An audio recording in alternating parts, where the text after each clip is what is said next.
Olá, começamos agora mais um Frente a Frente e hoje aqui comigo a cientista política Luciana Santana, ela que é professora de Ciência Política da Universidade Federal de Alagoas, é graduada em História pela Universidade de Belo Horizonte, mestre e doutora em Ciência Política pela Universidade Federal de Minas Gerais.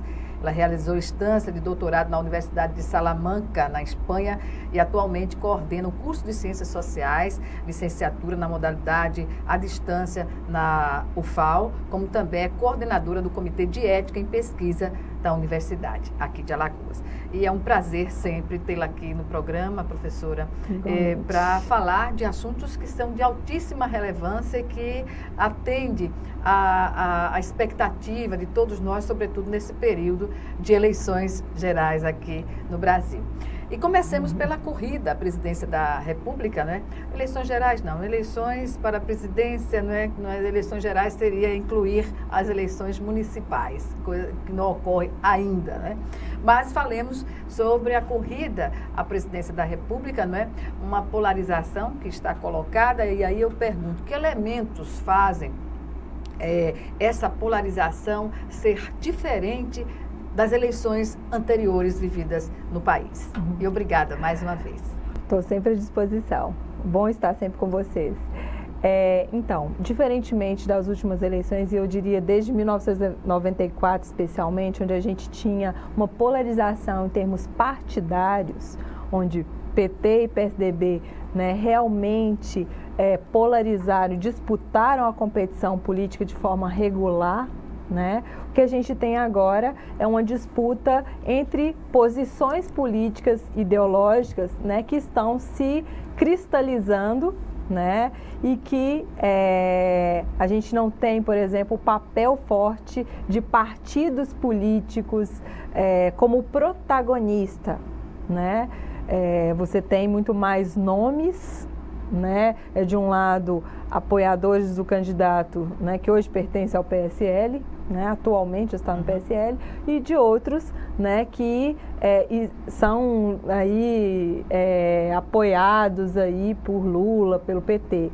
Né? Então, essa polarização vem se concretizando, né, sem colocar, né, os partidos como protagonista. E eu vou dizer, Gorete, eu vejo isso pouco saudável para a democracia brasileira. Por quê, né? professora? Porque justamente nós não estamos direcionando nossas preferências políticas em projetos para o país. Né? A senhora quer dizer, então, que o ideal na democracia seria, por exemplo, nesse primeiro turno, por exemplo, as pessoas votarem de acordo com a sua convicção do que é melhor para elas. Exatamente, né? Exatamente. Uma eleição onde a gente tem 13 competidores, né, com projetos políticos muito diversos, né, a orientação mais clara e o esperado é que os eleitores se posicionassem por aquele projeto que mais se identifica com as suas preferências políticas. Esse é o ideal, esse é o mais saudável para a democracia. Né? Porém, isso não vem acontecendo, né? Como eu disse, as pessoas têm tomado posições políticas em torno de nomes, né? E não de projetos para o país, né? Isso acaba aumentando muito esse quadro de instabilidade que a gente tem hoje no Brasil, né? Desde 2013 a gente vive esse quadro de instabilidade muito grande. Né? E nesse contexto, a gente pode colocar também a existência do chamado voto útil? Também tem, esse também é um outro grande ponto que aí faz parte realmente do comportamento do eleitor, né? De sempre buscar, né, dar um voto, né, que ele possa realmente dizer, olha, tá dentro da competição política ou vai ser um voto vencedor, né? Isso é muito característico do eleitorado, né? O grande problema é que a gente, hoje, nessa disputa atual, a gente também tem nomes competitivos, né? E que poderiam ser, né, vias importantes também, né, a serem aventadas na competição política e que não estão sendo utilizadas também como voto útil. Isso significa que o eleitorado brasileiro, aí a gente vai buscar na questão da educação básica, que não há um projeto de Estado que garanta a educação básica para todos, independentemente de classe social. A gente observa, então, que falta uma politização do eleitor brasileiro? Então, na verdade, existe uma falta de conscientização política na população como um todo, né? Claro que a educação, eu diria que é a principal área onde isso poderia ser enfrentado, né? Ou seja, estar dentro do ensino fundamental ou no ensino médio, discutir política ser algo saudável e salutar. Né? Porque diz respeito a todos nós. O respeito à diferença, né? O respeito à opinião divergente, onde o debate pudesse acontecer de uma forma saudável, e o que a gente tem é, pelo contrário, cada vez mais há uma restrição das discussões políticas em espaços importantes. Né? Muitas das posições estão sendo dadas. Né? Seja na escola, na igreja, em outros espaços de socialização, nós estamos perdendo a oportunidade de politizar mais as pessoas. E política, o que eu sempre digo para meus alunos, digo para sempre que eu tenho a oportunidade de conversar com jovens, é muito bonita. A política né?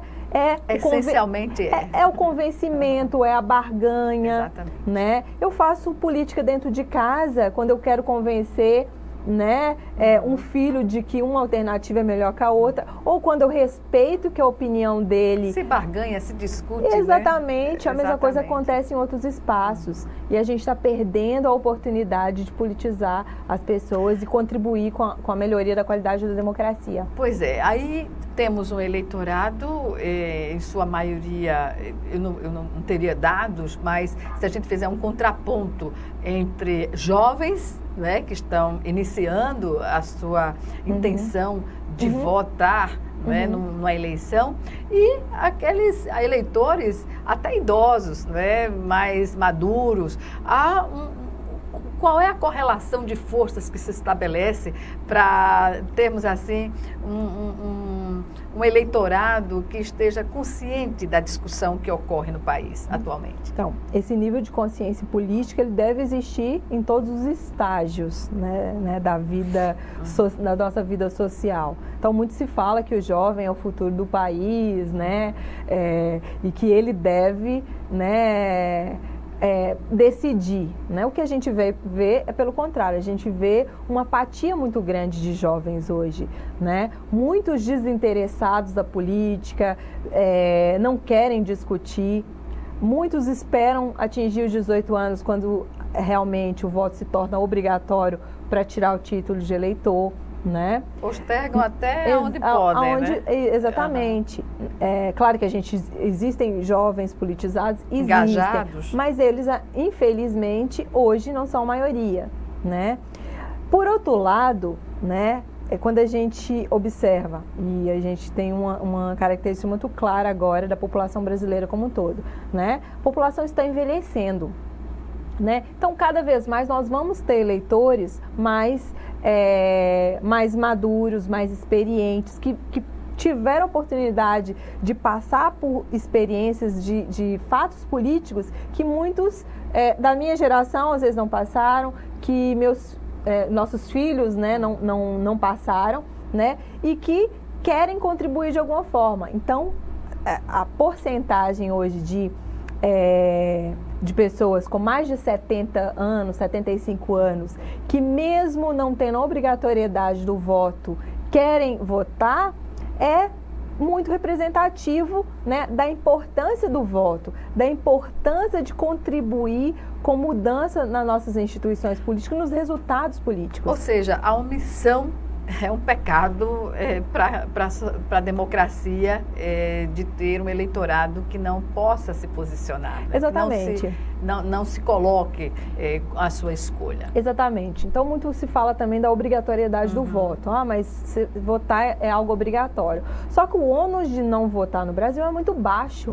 Qualquer um de nós que não quiser votar, não precisa se preocupar, porque vai pagar uma fortuna, você vai né? pagar R$3,40, algo irrisório, e vai continuar tendo a sua dinâmica do seu domingo tranquilamente.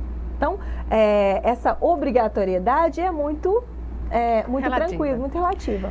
A senhora falou da falta do conhecimento específico que estabelece a política no país, que os jovens demoram a buscar essa condição de opinar, né, através do título eleitoral.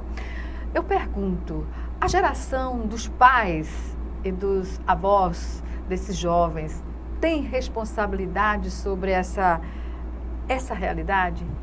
Eu diria que toda a sociedade tem responsabilidade, porque os jovens hoje, e aí vamos nos restringir àqueles que têm até 25 anos, né?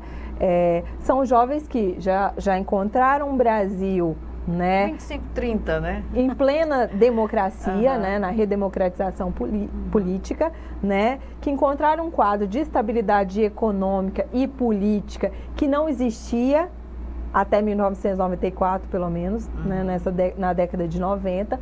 E isso também fez com que esses jovens se acomodassem, né, com essa situação, né, tivessem poucos desafios ou reconhecessem as dificuldades de uma situação adversa. Exatamente.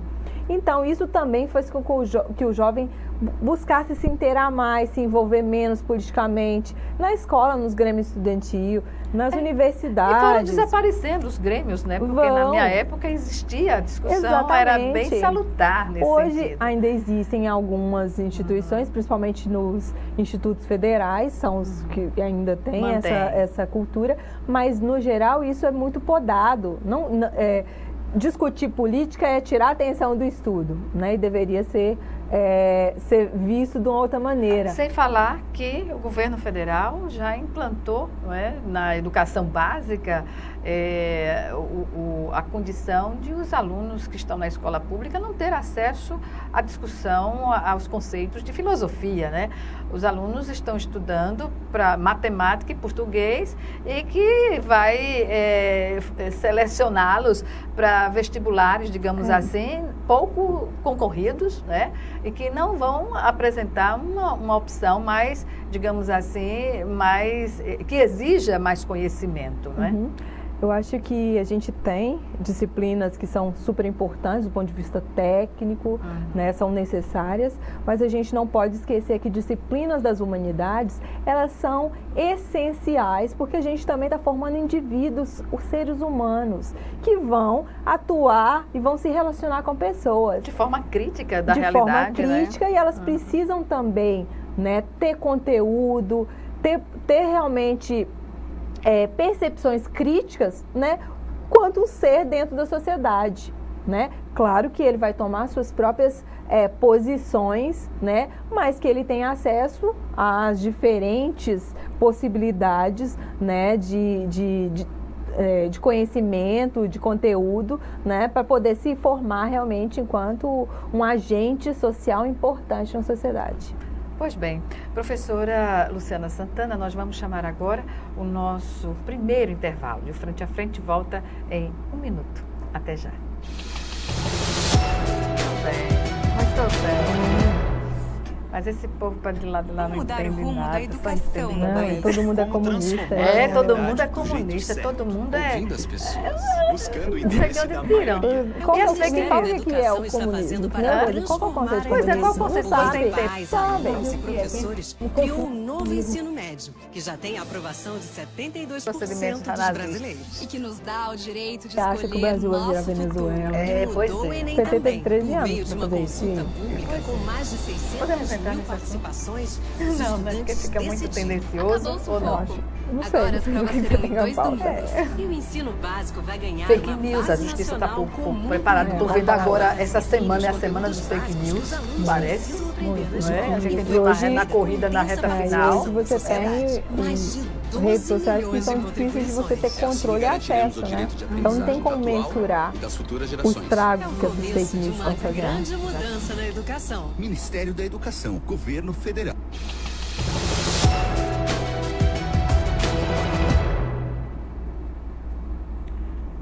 Estamos de volta com Frente a Frente, que hoje recebe a cientista política Luciana Santana, ela que é coordenadora do curso de Ciências Sociais, licenciatura na modalidade à distância da Universidade Federal de Alagoas, como também é coordenadora do Comitê de Ética em Pesquisa da Universidade. E nós falamos sobre a realidade, o contexto político, não é, em que está inserida essa eleição super concorrida deste ano no Brasil, para a presidente da República, inicialmente. Portanto, estamos na reta final da campanha e observa-se já nas redes sociais a proliferação das fake news, das chamadas notícias falsas. Isso é algo que depõe contra a democracia também, não é, professora? É. Exatamente, as fake news hoje, né, mais do que nunca, têm interferido diretamente na opinião, né, do eleitor, no processo de tomada de decisão. Como a gente também tem uma mudança também nas características de informação ao voto e também a possibilidades, né, nas quais essas fake news proliferam, por exemplo, hoje é muito difícil a gente mensurar o tamanho de estrago que essas fake news fazem por meio do WhatsApp.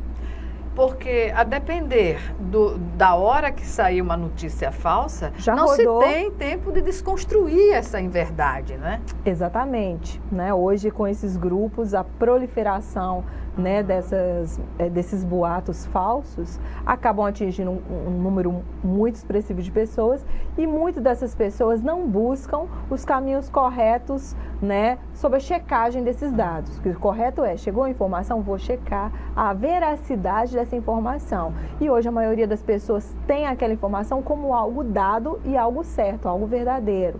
Né? Então, isso do ponto de vista da democracia é algo realmente bastante perverso.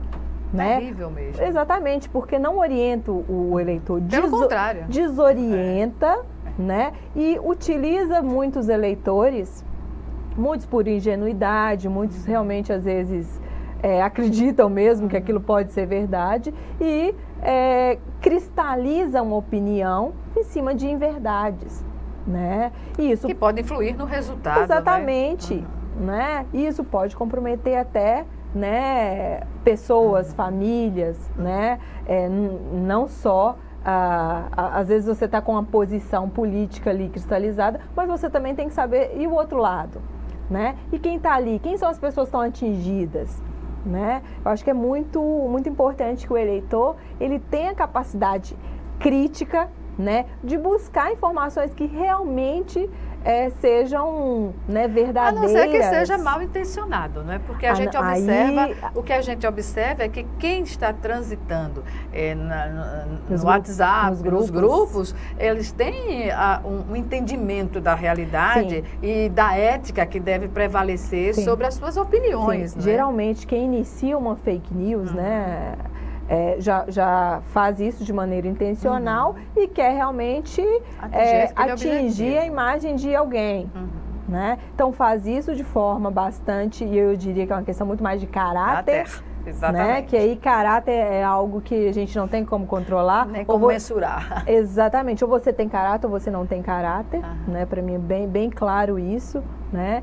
E pegam pessoas que às vezes realmente têm isso. Né? Não buscam a checagem dessas informações. Né? Como a senhora vê hoje o eleitorado brasileiro, né, com um componente que está nas estatísticas, nos dados oficiais do governo, né, o componente feminino que pode ser, digamos assim, o fiel da balança para o resultado dessas eleições. E a gente sabe que, nesse contexto de polarização de campanha, como avaliar essa situação? Então, o eleitorado brasileiro, predominantemente, ele é de maioria feminina, né? Só que o que acontece nessa eleição de forma específica, né? As mulheres, elas têm se posicionado politicamente de uma forma muito ativa, muito mais protagonista que antes não fazia. né? E nós temos estudos que mostram que a maioria dos votos nulo, branco ou mesmo de pessoas que deixaram de votar são de mulheres, né? Ou seja, se essas mulheres hoje estão se tornando atores ativos que estão se pronunciando e dizendo que vão às urnas e que estão inclusive rejeitando candidaturas que atacam diretamente direitos civis e políticos que essas mulheres conquistaram, né, e que ainda são atingidos hoje, né, de certa maneira, né, nada mais justo de que elas realmente façam isso, né, e que elas sejam realmente hoje atores protagonistas. Apesar de eu ser mulher, né, cientista política, vários analistas, né, homens têm apontado, né, que essa eleição, né, a variável ser eleitora, né, fará diferença. Tem um peso especial. Exatamente. E eu estou no rol desses analistas que também acreditam que a gente vai ter uma mudança, né, e uma intervenção muito grande desse eleitorado feminino. Pesquisas, né, revelam fraquezas dos candidatos a presidente, né? É uma análise que tem sido feita e que coloca o líder nas pesquisas, né, enfrentando justamente essa forte resistência do eleitorado feminino. A candidata da rede tem mais espaço entre os homens que entre as mulheres, né, porque não há uma confiança no sentido da permanência da candidata, que a população só toma conhecimento a cada período eleitoral. A candidatura do PDT, né, que não consegue até então convencer o eleitorado evangélico, né, evangélico. A candidatura do PSDB, que não consegue atrair jovens na medida em que poderia fazê-la, não é isso? E a candidatura do PT, que praticamente não consegue passar a condição do conhecimento. O eleitor, por exemplo, do interior do Brasil, pouco conhece do candidato do PT.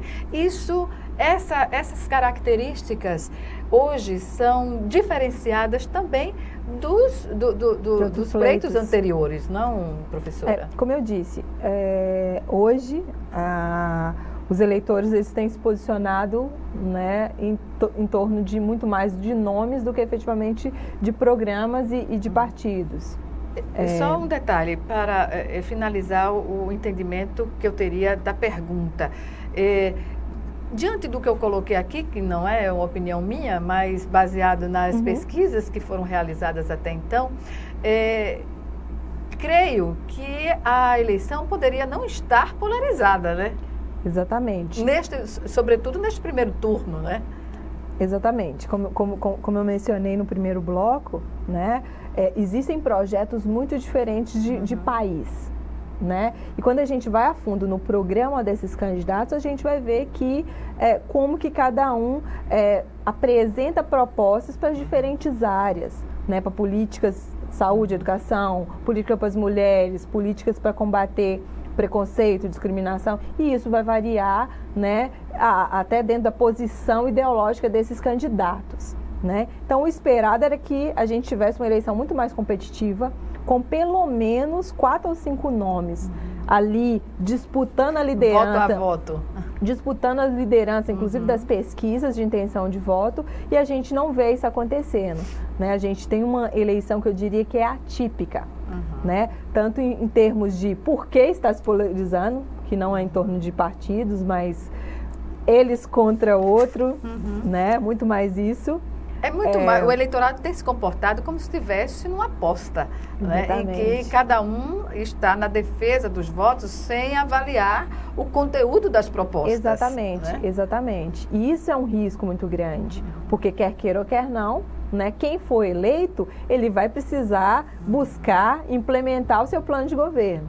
Claro que também presidente, ele não consegue governar sozinho e não consegue implantar. Se for um governo democrático, que respeite as regras, não vai conseguir implantar se ele não tiver maioria legislativa, né? Que é um outro ponto muito importante que também o eleitorado às vezes esquece, que é quem são os deputados e senadores, por exemplo, que eu vou eleger para estar dentro das casas legislativas e que vão realmente elaborar, discutir, decidir políticas públicas. Dentro da expectativa do eleitorado que o elegeu, não é? Exatamente, né?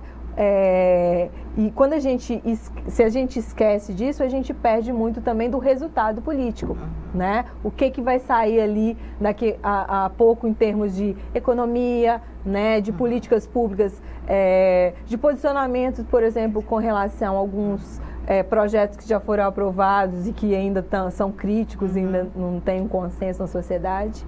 Pois bem, o que dizer de um candidato que está liderando as pesquisas, que está polarizando?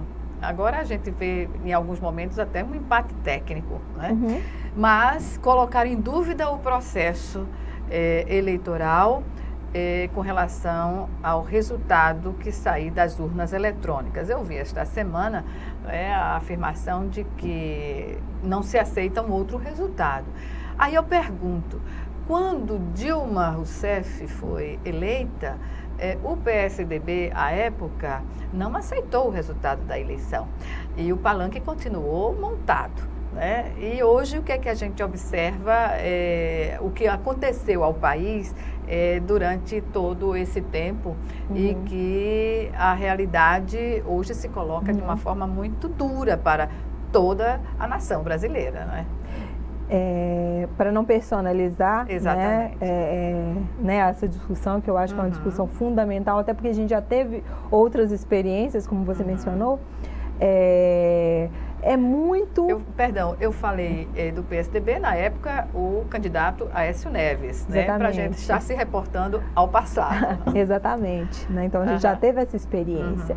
Então, das condições, né, da democracia, primeiro, uma competição, ela tem que ser saudável, um respeito aos competidores, né? Ou seja, todos que estão ali têm condições de apresentar o seu projeto e as pessoas têm também autonomia para escolher aquilo que ela deseja e que mais está próximo às suas preferências, né? Isso está muito claro, né? Então, é inadmissível, né, que qualquer candidato, né, principalmente competidor, né, ele possa fazer algum tipo de afirmação nesse sentido, né? Quer queira ou quer não, as regras estão dadas, existe uma Constituição, né? Existe um Código Eleitoral também, né, que está em vigor, né? Existe uma Justiça Eleitoral, né, que a gente tem uma certa independência, né, e que inclusive que vem elegendo pessoas aí desde a redemocratização, né? E que mostram claramente que o que sai das urnas é a expressão da sociedade, né? Daqueles que foram às urnas se expressar, e que essa maioria que foi às urnas deve ser respeitada enquanto resultado eleitoral. Abre-se um precedente gravíssimo, não é, para a democracia. Abre-se, e a gente corre o risco de, passadas mais uma eleição, a gente não conseguir conter, né, esse acirramento social, né, por não legitimar o vencedor, né? E o que tem? A democracia parte do princípio que aquele que foi derrotado, ele também tem a hombridade, né, de respeitar os resultados e saber que seu projeto, ele não foi aceito naquele momento. Pode ser que numa outra eleição venha a ser, né? Então, hoje, Gorete, eu falo que hoje, independente de quem for eleito, exatamente, é importante que sinalize um respeito à democracia, um respeito às instituições políticas, um respeito às decisões políticas e principalmente à sociedade, né? Que a gente já vive numa instabilidade muito grande e a gente precisa de ter, no mínimo, né, de paz, né? de clareza, né, para você projetar também futuro, sua vida, sua vida, né, perspectivas. Então a gente precisa voltar a essa normalidade democrática no país. Pois bem, vamos chamar agora o nosso segundo e último intervalo. Frente a Frente está de volta, como você sabe, em 1 minuto. Até já.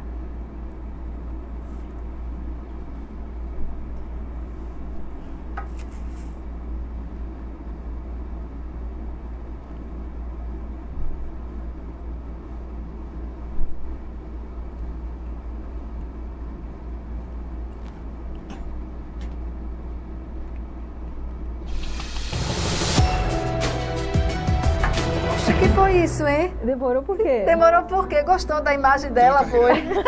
Eu tava aqui, né? Cara, Por isso que eu disse, segure.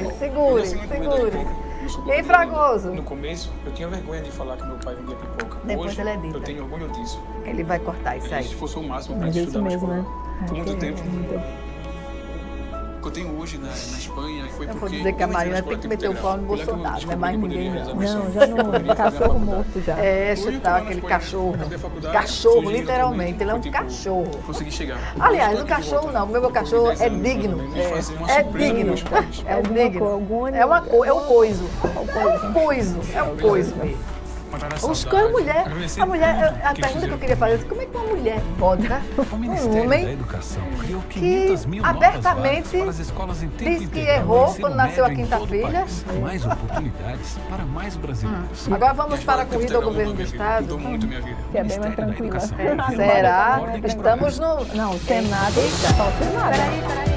O problema é o Senado aí, né?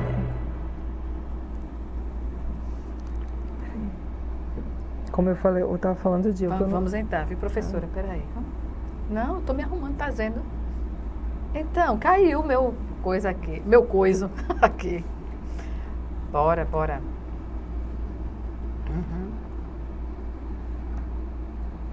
De volta para o último bloco do Frente a Frente, que hoje recebe a cientista política Luciana Santana, ela que é coordenadora do curso de Ciências Sociais, licenciatura na modalidade à distância da Universidade Federal de Alagoas e coordenadora também do Comitê de Ética em Pesquisa da UFAL. Portanto, professora, agora vamos para a conjuntura das eleições no estado de Alagoas. Qual o impacto, a gente pode dizer assim, hoje, nas candidaturas que estão postas com a saída do senador Fernando Collor da corrida ao governo do Estado? Então, o que acontece é que, né, desde a desistência, a gente voltou àquela situação que a gente tinha lá dia 6 de agosto. A estaca zero. Exatamente, né, onde você tinha aí, né, um quadro de reeleição muito tranquila, né, do atual governador, né, já no primeiro turno, né, e apesar de considerar importante a participação dos demais candidatos, né, até por apresentar contrapontos, né, ao governo, eles não, pelo menos até então, não se mostraram, né, competitivos o suficiente, né, para fazer reverter essa situação. O motivo alegado pelo senador Fernando Collor foi não ter o apoio, do grupo, que, na verdade, se uniu para pedir a candidatura dele. E, nesse caso, aí eu pergunto, o fundo, para uma ponte para hoje, o que se disponibiliza do fundo partidário, houve, diante da diminuição, digamos assim, do período da campanha, e também dessa situação. A readequação do uso dos recursos hoje já é uma realidade, não é? Para as candidaturas, sejam elas ao governo do Estado, ou ao Senado, ou ao Congresso, à Assembleia Legislativa. Tá. Em relação ao fundo, o que acontece nesse caso é que vão para os partidos. Quer queira ou quer não, o partido, por exemplo, né, ao qual o senador Collor ele é filiado, é um partido muito pequeno. Exatamente. Então, com recursos muito ínfimos, né, e ele dependeria diretamente dos recursos da chapa. E aí, os partidos eles precisam se posicionar também. Quais são as candidaturas ali, e não só ao governo, mas ao Senado e campanhas também proporcionais, às quais esse dinheiro vai ser revertido. Né? Então, provavelmente, não houve aí, né, um acordo com relação à melhor distribuição desses recursos e isso provavelmente oneraria muito mais o investimento individual do próprio candidato, né, com recursos próprios ou contando também com pessoas físicas, né, que poderiam doar, né, para a candidatura, e provavelmente isso realmente afetou e foi definidor da posição que foi tomada. Hoje pode-se dizer que estaria praticamente o cenário definido do ponto de vista da majoritária? Acredito que sim, né? Diferentemente da presidencial, no caso do governo, posso dizer com muita tranquilidade, né, que hoje essa eleição para o governador, ele se encerra no primeiro turno. E eu acredito que o governador atual, ele ainda inclusive tenha uma porcentagem muito expressiva de votos, se a gente compara com outros governadores no país. Provavelmente ele vai estar entre o segundo e o primeiro com mais votação. Pois é, até porque o governo conseguiu, a despeito da crise econômica, fazer um ajuste fiscal no Estado, logo no início, né, da sua gestão, que viabilizou. Hoje, Alagoas não está nas condições em que o Rio Grande do Sul está, que é um estado mais sobretudo super industrializado, né? O Rio de Janeiro também. Então, isso fez a diferença. Isso contribuiu muito, né, com essa boa avaliação que o governo vem apresentando, né, e trabalhando em cima de dados. Hoje, mais de 70% da população, né, de Alagoas aprova, né, o governo. Então, quer queira ou quer não, essas pessoas devem ter sido beneficiadas de alguma maneira ou têm percebido que o governo tem tido maior habilidade de lidar com crises, né? O que não gerenciamento de crises. Exatamente, né? O que não acontece necessariamente nos outros estados. Agora, como eu digo, nenhum governo é perfeito, né? Claro. E os governos são importantes, inclusive que os governos tenham oposições, inclusive para melhorar a qualidade das políticas públicas que são oriundas desses governos, né? Do próprio processo de execução dessas políticas, né? Então, o que a gente vai ter também é uma sinalização nesse sentido, né? Como é segundo mandato, os governos também têm que ser comprometidos em manter a mesma qualidade, né? Ou melhorar a qualidade daquele governo anterior. Em termos de renovação percentual para a representação da bancada de Alagoas no Congresso e na Assembleia Legislativa, o que a senhora diria em linhas gerais? Então, há uma perspectiva aí a nível nacional, e aí vou tirar um pouquinho Alagoas, que é uma manutenção de pelo menos 70% a 75% da atual bancada no Congresso Nacional. Tá? No caso de Alagoas, né, a gente tem pelo menos aí dos 9, pelo menos 6 que estão tentando a reeleição, né? Então eu acredito que tem aí uma manutenção de pelo menos 4 desses nomes, né? E a gente tenha 5 novos nomes aí, né? Entrando aí para a representação de Alagoas na bancada na Câmara dos Deputados. Como a senhora vê o processo, o cenário eleitoral no Brasil dividido entre partidários de esquerda e de direita?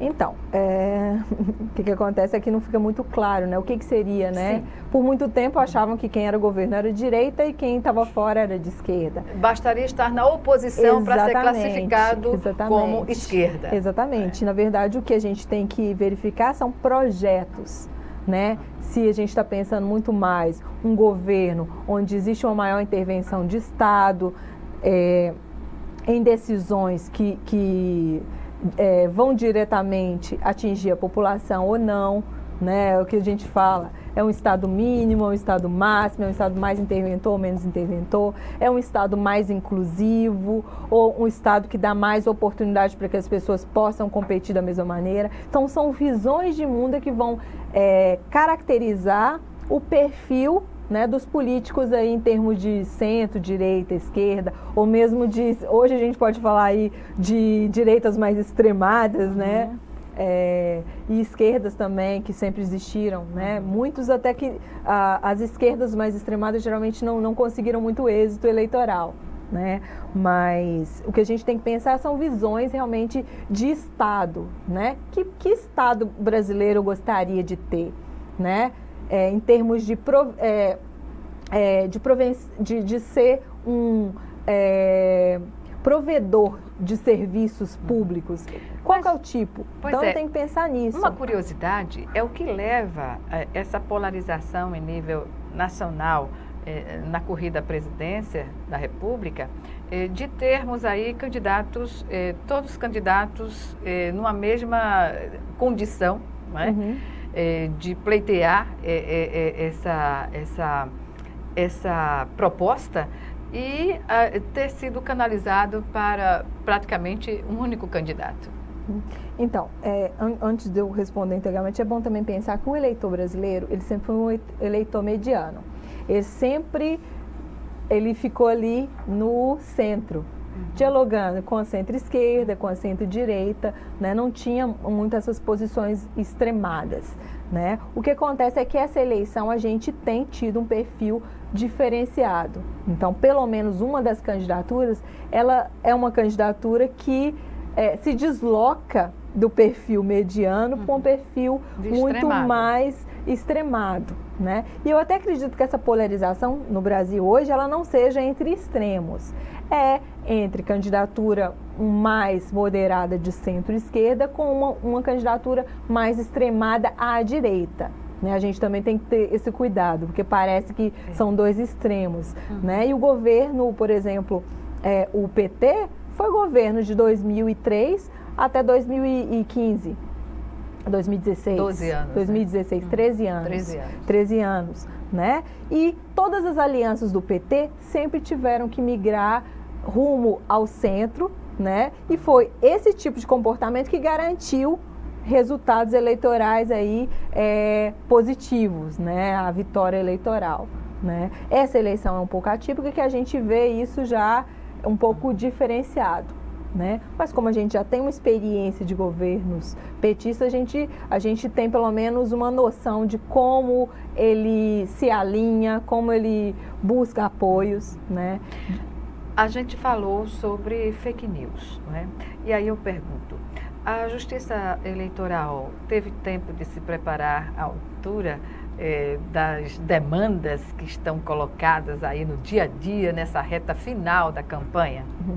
Então, a Justiça Eleitoral, eu falo que ela é bastante eficiente, né? Eu acho que ela tem apresentado ao longo dos anos muitos dispositivos que contribuem para a melhoria do processo eleitoral. Eu acho que isso aí é inegável, né? O grande problema hoje é como controlar ferramentas que são incontroláveis, né? E como eu dei exemplo do próprio WhatsApp, né? A Justiça Eleitoral não tem condição de acompanhar, né, diariamente, de saber de onde está saindo, ela não está presente nos grupos, né? E aí, nesse ponto, cabe também a nós, enquanto cidadãos, fazermos também o nosso dever, né, de ser fiscalizador e contribuir para a melhoria, né, do processo eleitoral. Receber uma fake news, questiona, mostra lá a veracidade, né? Tentar também utilizar as ferramentas que estão disponíveis para checagem dessas inverdades.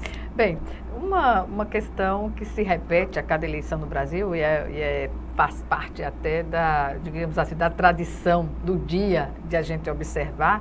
Claro, nos pleitos anteriores foi realizada de uma forma mais discreta, a chamada boca de urna. E a expectativa para esse pleito é de que a boca de urna volte com todo fervor, apesar dela ser proibida, né? E como o eleitorado deve se comportar para garantir a sua tranquilidade também nesse momento de votação. Como a senhora avalia? Então, aí nesse caso, a Justiça Eleitoral, ela vai precisar efetivamente colocar sua tropa de choque nas ruas, né, aí acompanhando as zonas eleitorais para tentar inibir o máximo, né, essas investidas aí, e às vezes até constrangimento que muitos eleitores sofrem, né, ali ao votar. Então, o primeiro ponto é isso, Justiça Eleitoral. E nós, enquanto também cidadãos, precisamos também não participar desse tipo de atitude e também fazer o quê? Denunciar aquilo que a gente verificou ali que não está compatível com o previsto nas regras eleitorais. Professora, qual é a sua expectativa enquanto cidadã sobre o dia da eleição?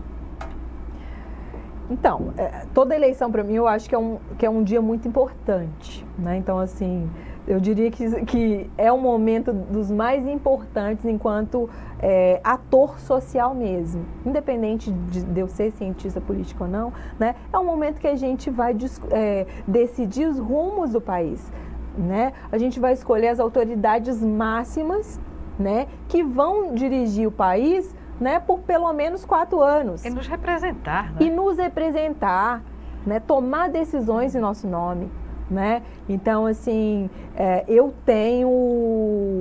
eu falo que eu sou muito simpática, né, de dias eleitorais, porque realmente é um compromisso da sociedade. Então, a gente utiliza as urnas ali para selar, né, com a sociedade, também com os atores que vão sair vencedores, sobre o futuro do país, né? Então, eu tenho muito assim, e sempre que eu posso, eu tento conscientizar as pessoas da importância que um voto tem. Hoje, na sua opinião, qual é o maior problema a ser enfrentado pelo país e que o presidente eleito tenha que tomar uma decisão com uma certa prioridade? Conseguir voltar à normalidade democrática no país, à estabilidade política, né? Sem estabilidade política, economia nenhuma vai estar estável. Sobrevive, né? Então, assim, e consequentemente, né, as melhorias da sociedade como um todo, elas também são atingidas diretamente. Então, hoje o compromisso principal do presidente, né, que for eleito, dos deputados, senadores, governador, né, os deputados estaduais, é buscar uma unidade, né, que possa, né, trazer essa normalidade, essa estabilidade política para o Brasil, uma unidade em torno do respeito às regras, né, democráticas, e buscar um pacto social, porque mais do que isso a gente precisa de ter um pacto também dentro da sociedade para buscar realmente resultados políticos e sociais importantes para o país. Ou seja, governabilidade e pacto social. Exatamente, eu acho que a gente precisa isso. É muito desafiador, não vai ser fácil, eu diria que independente de quem for eleito, não vai ser um início de governo fácil, né? Vai depender muito, né, da sua habilidade de conseguir buscar parceiros, né, para que possa, junto com o Congresso, né, tomar as melhores decisões de políticas públicas que o Brasil precisa, né, ter habilidade também para convencer e para mostrar com a sociedade, né, que aquele é o melhor caminho, né, de forma real e não utópica, né, e fazer essa conciliação. Uma conciliação com a sociedade. Exatamente, mais importante. E a classe política. Claro. E com os poderes, né? Exatamente. Eu acho que nós estamos num momento que precisa de uma unidade, né, em torno das instituições políticas, da classe política e da sociedade. Obrigada, professora Luciana Santana, por mais esta participação aqui conosco e que tenhamos um dia da eleição tranquilo e que o resultado das urnas seja respeitado. Espero também que o eleitor ele vá consciente e que busque também essa unidade já desde o processo eleitoral, para que a gente possa voltar a essa estabilidade política e democrática no país. Obrigada. Obrigada a você também que nos assistiu e até o nosso próximo encontro aqui, Frente a Frente.